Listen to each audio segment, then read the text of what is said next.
Because the thing is that, as you mentioned, you can't tell the story of Saint-Tropez in the 60s without the music, because people there would dance. There's a big dancing scene in the film. So what happened is that when I was writing The Golden Age and researching, I interviewed so many people who opened their hearts to me, like telling me war stories, love stories.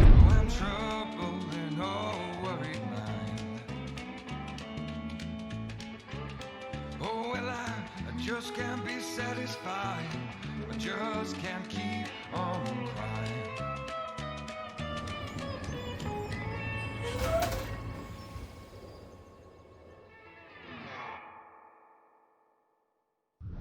I'm joined today with writer, director, and producer Jenna Suru from Belle Epoque Films. How you doing? Hi Presh, thank you so much for having me. I'm great, actually. It's such a beautiful studio here. I'm very happy to be here. Thank you. Cool, thank you. I wanted to talk about your film, The Golden Age, or L'Âge d'Or. Yes. And how did, conceptually, it's very, very interesting, kind of dealing with, 60s Saint-Tropez and these two, star-crossed lovers. Well, I don't want to spoil the film. Yes. Like you describe, your film, L'Âge d'Or, and how you came up with the concept and what's it about. Yes, well, the concept really is really special. The Golden Age tells a story that's never been told on the screen before. I wanted it to be really exciting for the audience. And it's a tribute to the world-changing charms of 60s Saint-Tropez. It's a tribute to artists and people in general who struggle to bring change. And it's really the story of their journey that we live through those two characters. So there is this Franco-American producer who flees the Vietnam War and arrives in Paris in his mother's footsteps. He meets this French theater actress, Angèle Deveau, that I'm in the film. And she is a very talented actress, but she acts in front of empty seats in empty Parisian theaters. Together, they're separated by an ocean, and also at the time in the 60s, there was no internet, so distances are even bigger than today. Mm-hmm. But what's wonderful is that they realize they share something really true and special. They don't fit in this world, and they just feel super related in this world and want to bring change. So they decide to embark on an artistic project together, and they arrive in a village, but this village is Saint-Tropez, and this is where it all begins. And this is your directorial feature-length debut, as I understand. Absolutely, yes. And I guess it's kind of daunting to, embark on that, first feature-length film. What made you feel that this is the kind of, out of all the ideas I have, this is the story that I need to tell? Many things. You're absolutely right. It's a very ambitious film. We filmed in 35 exceptional locations in Paris, south of France, Los Angeles. And the film became the latest drama fiction that's ever been filmed in and around Notre Dame before it burned down in April. And it's a very ambitious film. So when I wrote it, I knew this was going to be a very big step for me, but I wanted this. I wanted this to happen. I wanted this step for my debut direct feature to be ambitious. But what really motivated me is my passion for the story. So there are several signs. First, I come from a distribution background. So when I wrote the story, I made sure I really have the audience in mind. I know what excites them, and especially not just the French audience, but also really from over the world, UK, US, Asia, because we're all in love with stories in the end. It's just important to have something that's really exciting and that really pushes us and will passionate people around the world with no frontier. What really made me understand this was my debut feature is that first, I was absolutely convinced this story is extremely important to tell. Like, for instance, I don't know if you feel like this, but I do feel like this sometimes. When I was writing the script, I would read the news and I would feel, Jesus, this is so depressing. Yeah. What's happening? It's awful, and you feel so tiny. Back in the years when I was 20, I shot a short documentary in India about homeless children. And it's true that when you see something in this world, you really feel very weak because you feel you're so tiny and there is so much that needs to be changed.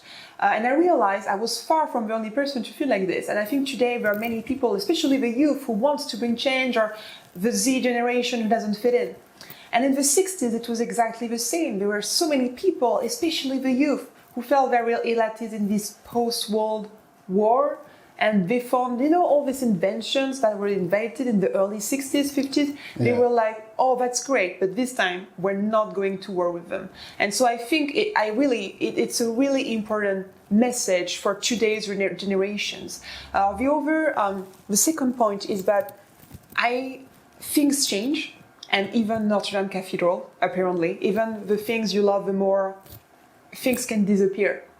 And Saint-Tropez changes too, and Tropesians, they do such a wonderful job because they love the authenticity of this village so much. When Brigitte Bardot went in the 60s, people are so authentic, and this is why artists love this village.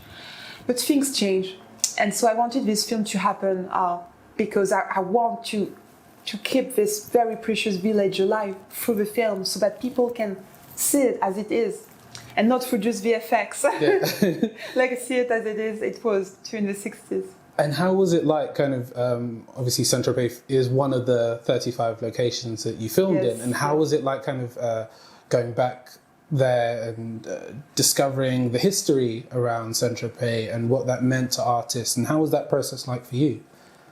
It's been the most magical thing ever, because for many reasons. First, when I arrived in Saint-Tropez, the first thing that really moved me, and moves me still, is the light.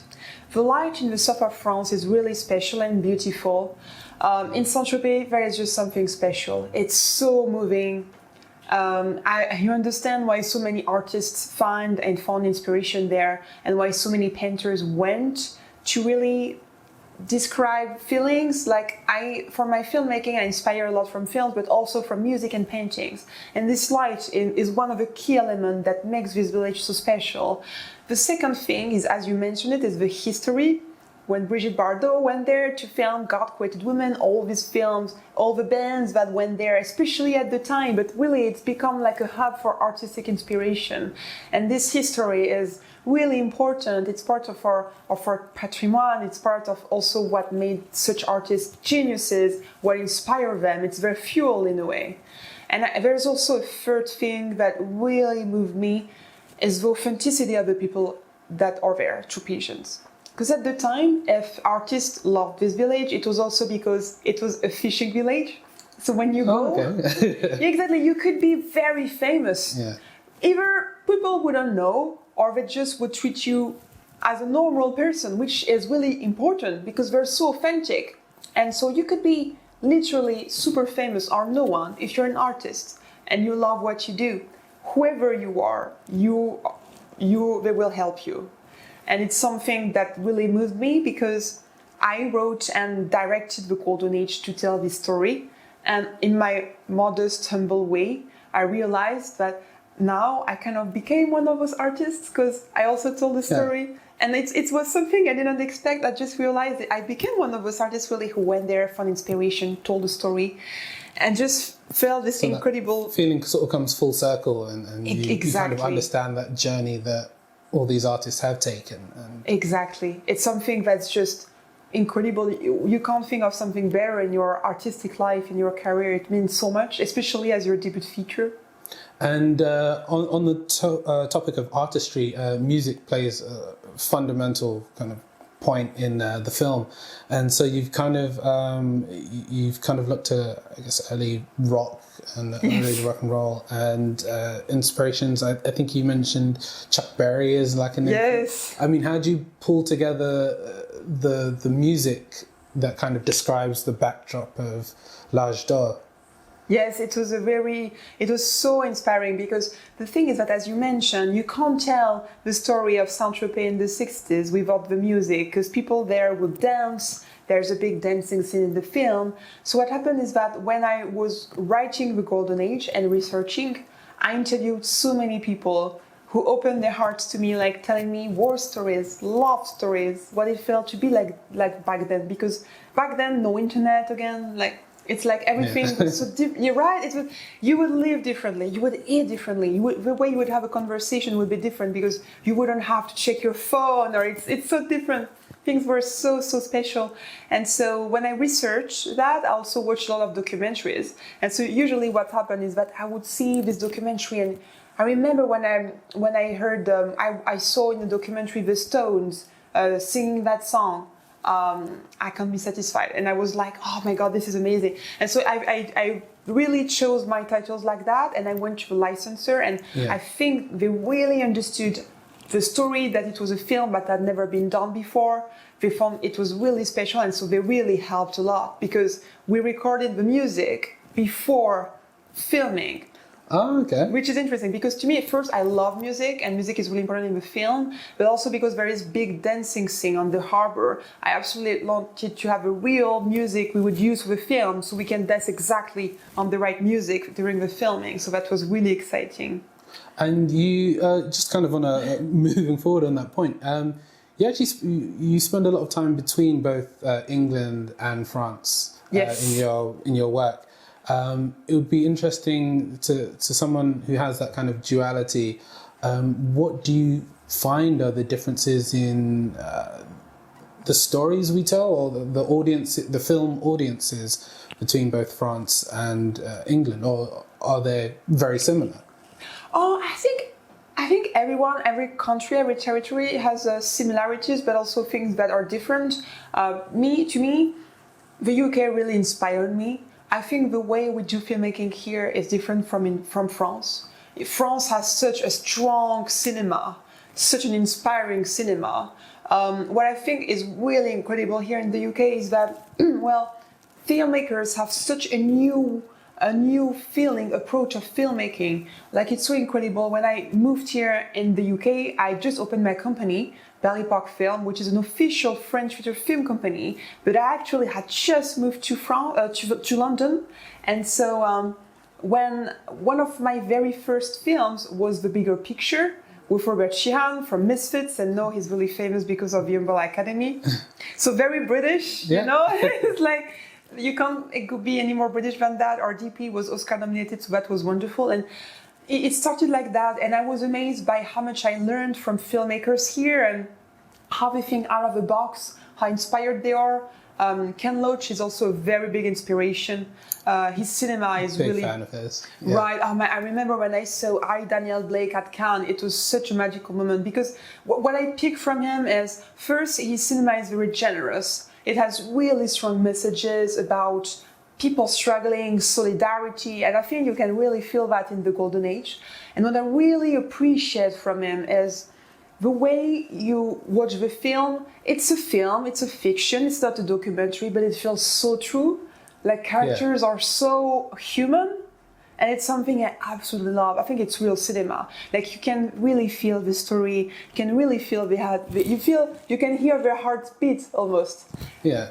And on that note, in terms of like our stories and our differences and similarities, so Parasite just won Best Picture at the Oscars. Yes. And would you say this is like being a kind of French film, a watershed moment for, I guess, English-speaking kind of countries to kind of open up their eyes and ears to actually like different foreign quote-unquote language films, and their perception of, actually, you know what, this is, whatever the film is, wherever it's from, I'd like to see this. Do you think we're in that sort of watershed moment? Absolutely, I do. I absolutely agree with that, because, as you said, Parasite won Best Picture. I think it's the first non-English movie to win Best Picture, and I think indeed it's a good message, and in the way it really reveals something that is happening now is that our audiences are more and more open. The world is more open. You watch a lot more content that's not necessarily from your country. So I think there's a real shift in people just being eager to watch these types of movies, and not just the same movie. Also, I think it's something really important, is that people are more willing to even read subtitles now. It's something that's been proven even by distributors. Like, people are more open to that than before. And I think it's also because cinema is a popular art. So it used to be, back in the time, something really hard to make, like, especially when it was just film, no digital. it was a lot more pricey. Everything was more difficult. So now I think with time, when you think about it, cinema is a really young art. When you compare it with writing or painting or sculpting, cinema is a baby. And I think it's taking time. It took its time to kind of reach the audiences and also reach the countries that try to push their populations to really get into the nitty-gritty of filmmaking and just go for it. And I think it's starting to really shape up now. So that's really exciting because it means that it will give also more voices from around the world, and we need that. Like America, the UK have such a strong cinema, France too. We also need every country, like everyone, to have a voice. And there are some countries today where it's really hard to make a film still. And because they don't have film school, because they don't necessarily have so many models who can inspire them in their country.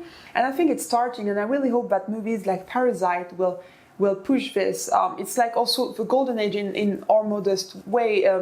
I was interviewed and made the headlines of Écran Total on Cannes, where it made its debut on the market last May, because the golden age is one of the very first, if not the first, French films to be made in this way, like in a more modern way, which means that basically most movies would be done under a more traditional way in France for the business model, and this is more open to the new modern way of doing filmmaking. So it's very exciting. Yes, we're really happy because the Golden Age is opening the London Independent Film Festival on March the 13th. So tickets will be out very soon. And we're really happy because the film has a great success in the US for the premieres. We won Best Foreign Feature in Massachusetts, and to have the European premiere in London in the Genesis Cinema, which is a wonderful, beautiful cinema, opening the festival is a wonderful recognition, and it will be also a great place to discuss filmmaking and the film. I'll be speaking on the Q&A after. There will be a red carpet before, so we're looking forward to seeing you there. Cool. Wonderful. Thank you. Thank you.